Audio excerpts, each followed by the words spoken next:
Today's guest on the Winning Teams podcast is Stephen Bleistein. Now, Stephen is based in Japan. He's American by birth, but has lived globally. But a lot of his work is in the Japanese market, but he also does reach out and do a lot of work globally as well. But really fascinating individual, works with senior leaders in the Japanese market, and he has a great take on, the myth that we very often that perpetuates around, it's so different to Japan, or the cultural things are different, and you can't do that in this market. And his argument is that, the culture of an organization is not defined by the country it's in, but it's actually defined by the leaders of that organization. But he is the author of a number of books, and he published one there some time ago called Rapid Organizational Change, which we talk about in the interview, which is a really, really excellent book. And he talks about, what gets in the way of really, really executing change and really getting it done at pace. Where are the bottlenecks? What are the things that you need to do, and how you need to go about that? And what are the lessons for leaders to actually take on board when you're facing a challenge like that? So Stephen I loved the interview with Stephen. He is very direct. He has a very clear mind in terms of the approach that he takes, and he's very concise in the way he communicates. So I think you will enjoy it. So please listen to Stephen Bleistein on this podcast. I'd also appreciate if you could give us some reviews on iTunes and elsewhere, because it helps us to reach a wider audience. But in the meantime, sit back and enjoy Stephen Bleistein.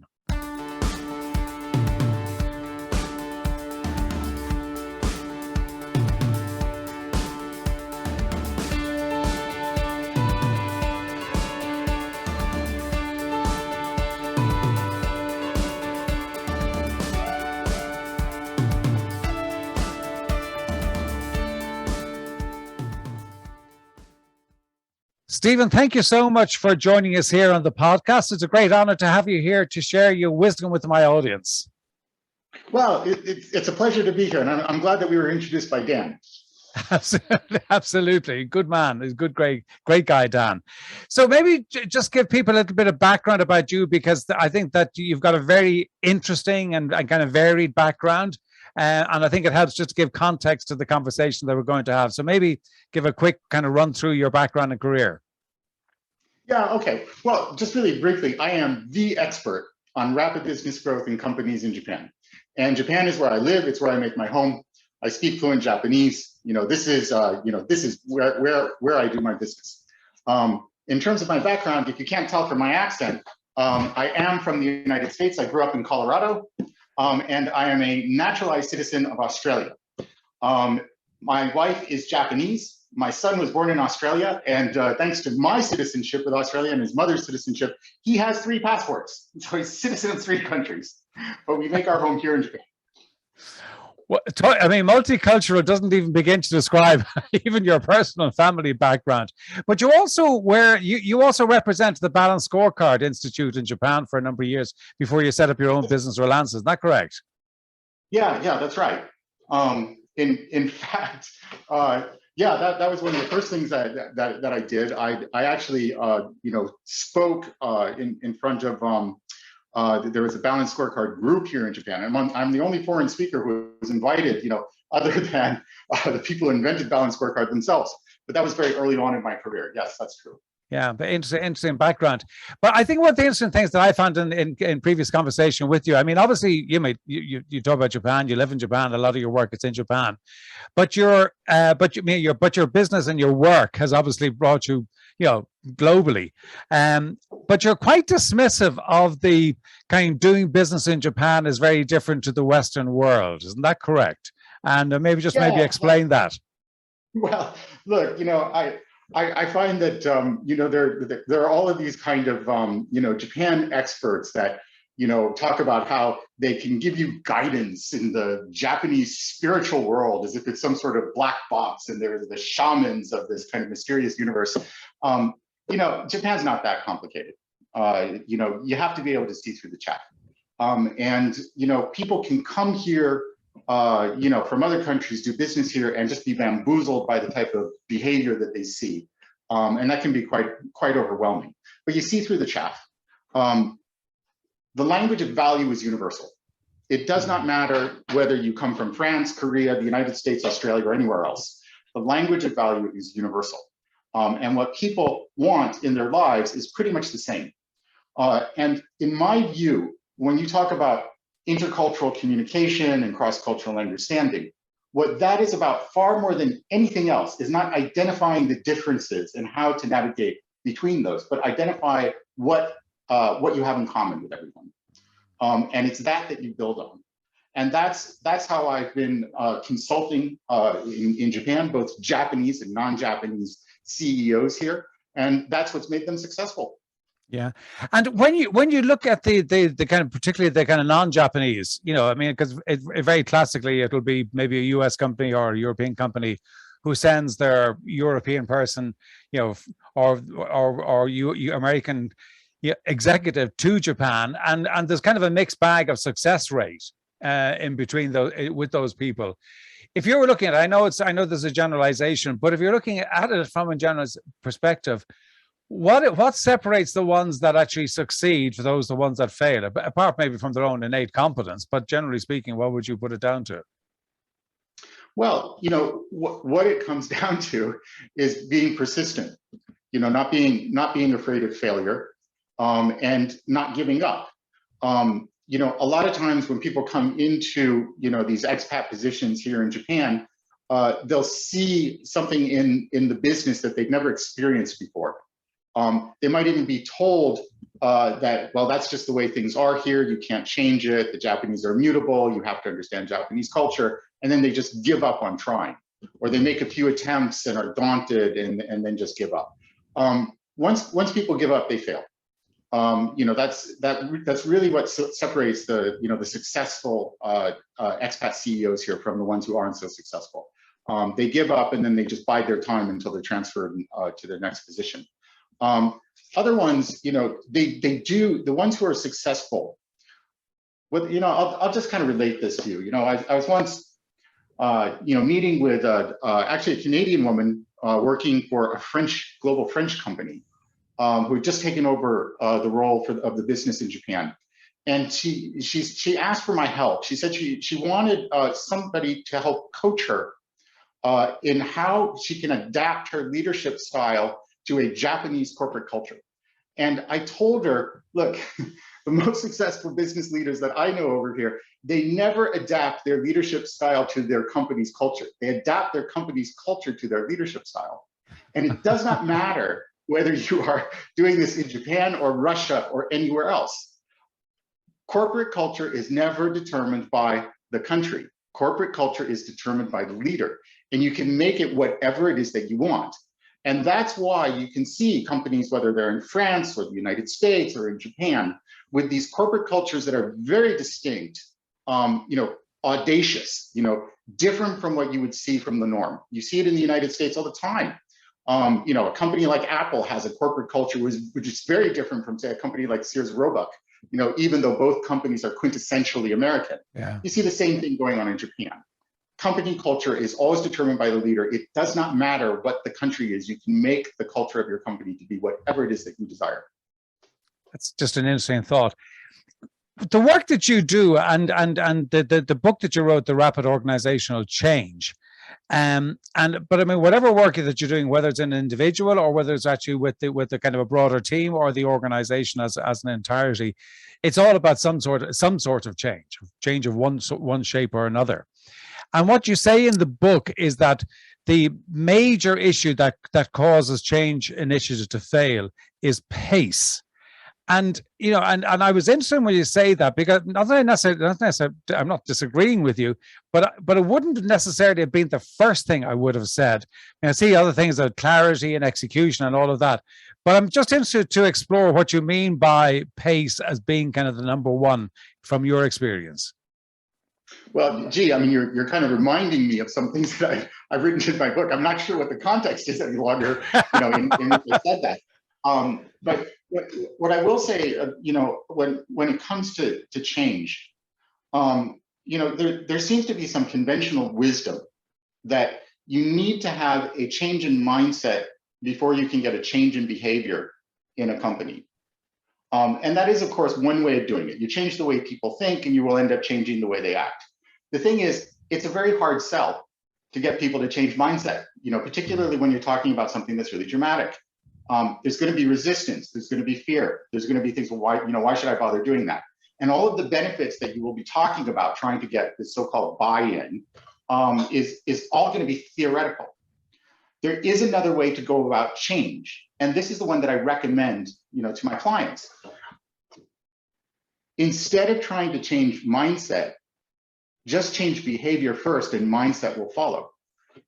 So the idea there is what you don't need to get your people to buy in. People will make their own decisions about any change that you're proposing in a business, whether or not it's something that they would do or they would agree with if they were in your position. But they're not in your position. They're employed in the company. They have the right to be skeptical. They're thinking adults. You can expect that. And what you want from them, you don't want their buy-in. You don't want them to completely agree with you. They're thinking adults. What you want is cooperation. This is what you think is going to work. And the only way to find out is actually by doing it.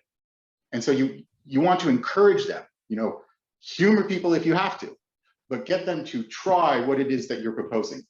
Once you do that, once people can begin to experience some success in what it is that you're doing, there is nothing in this universe that changes mindset faster than the experience of real success. After that, everything follows.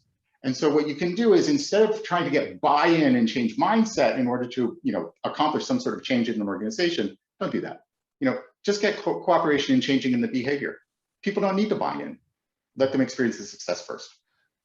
Could you not argue that in order to change the behavior, if I need to change my behavior, I need to change my mindset? So do you not have to change the mindset first before you change the behavior? Because the behavior is a consequence of your mindset. No, I don't think you need that at all. Right. We do things all the time, that are contrary to the way we feel. We have the discipline to do it, or the professionalism to do it. I mean, just for example, you might not have a mindset that exercising every day is healthy, but you need to do it. You can decide, to do that. You don't have the exercise mindset, but what you do is you can have the exercise behavior. Now, sometimes it's imposed on you from the outside. Okay, maybe in gym class, maybe in the army, but you can do this. You can change your mindset through behavior. And once you start doing it and you start experiencing it and you're getting some success with it, well, that changes your mindset. Eventually you have this kind of healthy mindset, when it comes to physical activity. And that's the idea here. And I think it's important to, treat people like adults. We all have the ability to do things that aren't necessarily natural or comfortable for us. In a professional context, it's called professionalism. In other contexts, it's just called discipline.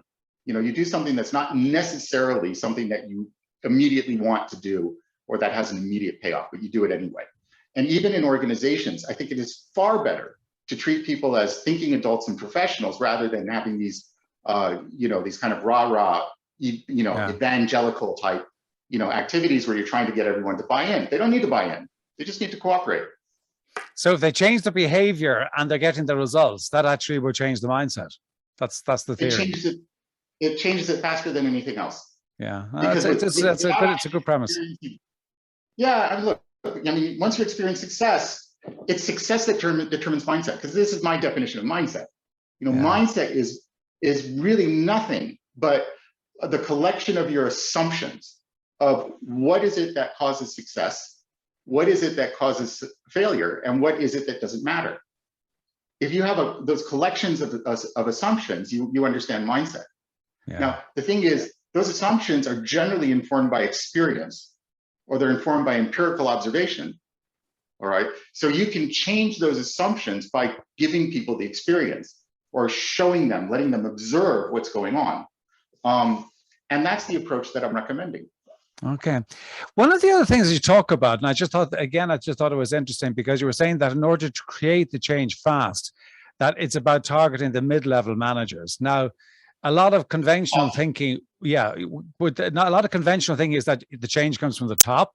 And very often you find in organizations that the bottleneck to change can be at the top.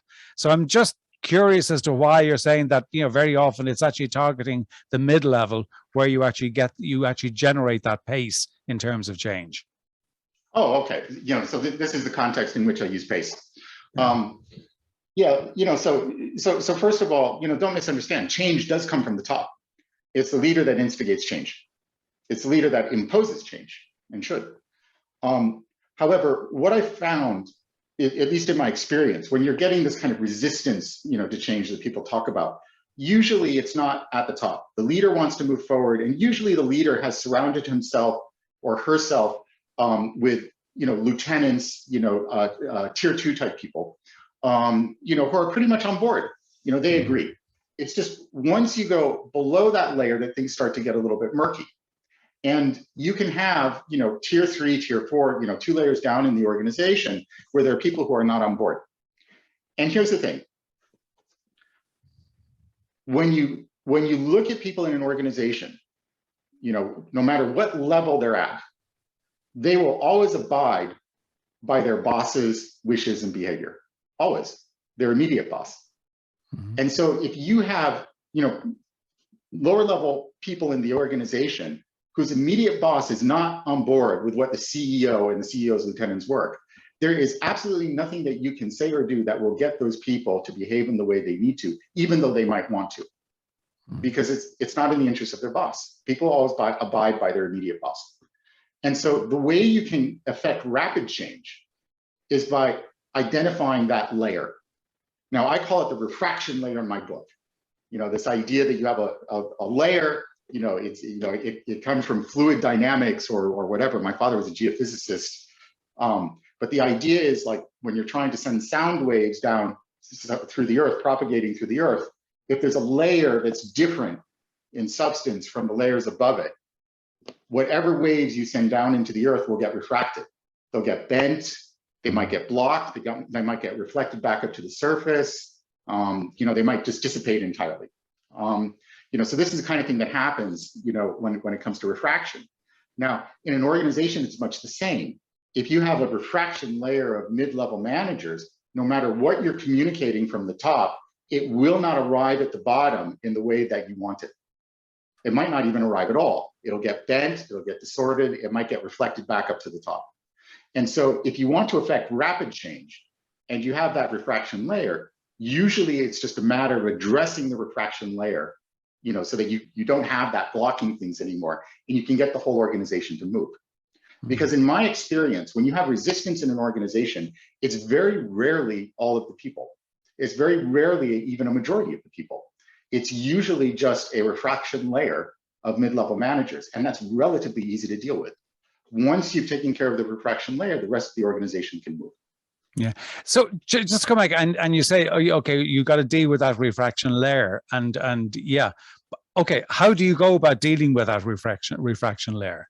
How do you actually manage to actually create and that the message is flowing down exactly as you want? Yeah, well, look, I mean, the first thing you need to do is you need to identify, who these people are, see if this actually exists. And then, once you identify that you got a problem with performance, at the mid-level, you have a performance deficit of some type. For performance deficits, there are only 3 reasons in the universe for a performance deficit. The first reason is I don't know how to. Okay, that's relatively easy to take care of. You can deal with that with education. I don't like to say training. I prefer education because you train animals, people you educate, and it's not the same. The second cause for performance deficit is, and this is the most insidious one, I don't want to. Okay, so you have the I don't know how to problem, but then you can have the I don't want to problem. Yeah, because the I don't know how to is actually relatively straightforward to deal with, isn't it? Because you can give them the knowledge, experience, expertise, whatever it might be. But I don't want to is a different one. Quite, yes, very much insidious. And if that's, if you've got an I don't want to problem, the only thing that you can do is you can address the concern. Find out what the concern is, why the person doesn't want to, and see what you can do to address it. If there's no way of addressing it, you got to get rid of the person. There's nothing else you can do. But that's the I don't want to problem. The final reason you have performance deficits in an organization is even if I wanted to, I can't. Okay, And that's a question of structural impediments. Where you've got processes in conflict, you have a lack of authority or authority in conflict. You have a lack of resources or inaccessibility, to resources that are necessary in order to get something done. Even if I wanted to, I can't. And so what's really important is, when you're identifying this refraction layer, because the refraction layer really is kind of a collective performance deficit of some type, you've got to identify the cause, because you can only resolve it by addressing the cause. Now, what I find in companies is that they tend, people will tend to identify all performance deficit causes as an I don't know how to problem. So people will, you'll have HR departments that will say, well, let's get some trainers in there to teach people what to do. Right? If it's an I don't want to problem, training isn't going to work. No. Okay. If it's, even if I wanted to, I can't, and you're addressing it as an I don't want to problem, you're going to have some really frustrated people because they're already on board with you, but you're not paying attention to what the real problem is. So what's really important is to identify what the cause is, and then you can begin to address it. I thought it was really interesting. Some years back, I was interviewed on this, about this on Bloomberg News, and you can see that, on my website. But Kobe Steel had a real scandal some years back, where for decades they've been the people in the company have been falsifying quality control records of steel shipments. And this is steel that was going into airplanes, that was going into bullet trains, things like that. They've been falsifying these records forever. And it had been going on long enough that even people who come up through the ranks, there was no way that they hadn't been complicit in it or that they didn't know about it. But somebody blew the whistle on it. And so it's kind of like, okay, so what do we do about this? So the company did an investigation, and they decided, well, we're going to give some training to people so that they can identify quality control issues and speak out about it when they find them. And it's like, wait a minute. It's not a training issue. They know how to do this. Yeah. And what are you saying? Are you saying that people need training? They need training to know that when somebody is falsifying and deliberately lying on a quality control record, that's not the right thing to do. That's not a training, that's not an education problem at all. That's really something else that needs to be addressed. Absolutely. The other thing you talk about, and I was interested when you were saying it, that the other kind of hindrance to faster change is the gender inequality. And I would agree with that. I would absolutely wholeheartedly agree with that. And I'm just curious, from your perspective, and you kind of do span kind of East and West, from your perspective, why have we really made progress in this space? I mean, there's been a lot of talk for a lot of time over this subject of gender, balance and all that sort of stuff. But I just question whether we have actually really made any great progress in this. Well, I mean, if you're asking me to speak to Japan, I think there's been some progress, but not nearly enough. Mm-hmm. I think the way things are, in Japan when it comes to gender, it's completely unacceptable. And how do you go about changing that? I know the government has done some efforts here, and some of them are, some of the efforts are pretty good, some are pretty lackluster. But the thing is if you're a leader inside of a business, you have control over what the culture of that business is to be. And so you can make that whatever it is that you want. And so that's how you can address it in the area where you have control. Well, why do you think, from your experience, that we have not made the progress, despite all the talk and the the papers and the documents and the discussions and the debates and everything and the books that have been written? Why do you think we have not made, and generally speaking, why have we not made the progress that we could? Because, as you say, at the end of the day, governments can do different things, but really in the organization, it's the organization's decision who they promote and who they actually put into different areas. Well, look, I'm not an expert in sociology, but in my view, it's about power. People are very reluctant to give up power that they have. Mm-hmm. And when it comes to a lot of the policies, and the ways that companies work, often it's the people with the power, whether it's if it's men graduated from elite universities or whatever, they're the ones who would really need to take the lead in making the change that would ultimately be, ceding some of their own power. And sometimes that's very hard to, that's going to be really hard to accomplish. It takes a very enlightened person to be able to do that. Yeah. When you're talking about leadership, I was really interested in an article that you published recently. You referred to the question that was posed to you by a Japanese CEO. I think it was Japanese CEO. He'd taken on a new role in a business. And the question he asked you was, what are the top 3 things, Stephen, I need to do to turn around the business? And your answer was, there's only one: you need to be brutally honest. Yeah. Was that for impact, or was that tongue in cheek, or was that absolutely your response? No, I mean, look, this was completely true, and this is a Japanese guy, that I've known for a number of years, and he's leading a German business in Japan, and really grew the business, very successful with it, and he had just been accepted a role in another business. I think it was an Italian company that had some serious problems where they really needed to be turned around, and so he called me up and he asked me, what are the top 3 things I need to do? And I told him there's only one. You need to be brutally honest, and that means is, you need to be able to look at people and say, look, we're not going to do things this way anymore. It's not going to work. And, if this is something that you're not into, you can't stay here. And that's what you've got to do. Okay. My wife's uncle was, before he retired, he was a turnaround expert in Japan, and he'd regularly get written up in the papers. The business that he worked for is a big trading company, and they would acquire failed businesses and they'd send him in, and he would turn them around. And he's an extremely affable guy, really likable, soft-spoken, big sense of humor. But when it comes to this kind of thing, he did not mince words. He'd be brutally honest, and he would fire people. And this is a Japanese, this is a Japanese manager in a country where firing people is really frowned upon. But this is what he would do. Yeah, interesting. So, I mean, from the work that you're doing, I mean, if you're working with a CEO, brings you in, it's about change. What's your advice? The top 3 things that you would say to somebody if you're going to go about a major organizational change, and you want to really, really inculcate change into the organization, what are the top 3 things that the CEO must do?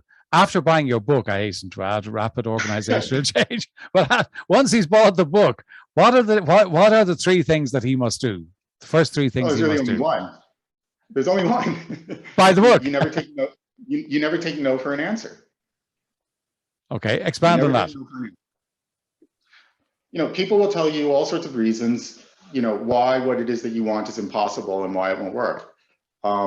And the thing is, you hear this all the time. It's always impossible until suddenly it works. It is. You can never buy into that. And so you can never take no for an answer. Now, there are reasons that you will, encounter that type of resistance. People, a lot of times people who are resisting, they have a vested interest in keeping things the way they are. They may feel threatened by, certain changes. And so, they will try to dissuade you and discourage you from moving forward with it. But you never accept it. You never take no for an answer. And you see this over and over again. Apple, if you've read Isaacson's, biography and Steve Jobs, Steve Jobs would never take no for an answer. And I think it's true, it's true for the most successful leaders I see here in Japan, some of them who are quite famous. Hiroshi Mikitani, who built up Rakuten Ichiba in Japan, he never takes no for an answer. He says, this is the way we're going to do it. And that's it. It's the same thing with Tadashi Yanai, who founded and grew, fast retailing, purveyor of the Uniqlo brand around the world, to this global powerhouse. He never would take no for an answer. And it's the same for any business leader. And this is not about not listening to people. You should always listen to people, but just because you listen to them doesn't mean you need to, agree with them or accept what it is that they have to say. They're not the leader, you are. You decide, and never take no for an answer. Stephen, I love your approach. I love your honesty and your directness, and I think it is really refreshing.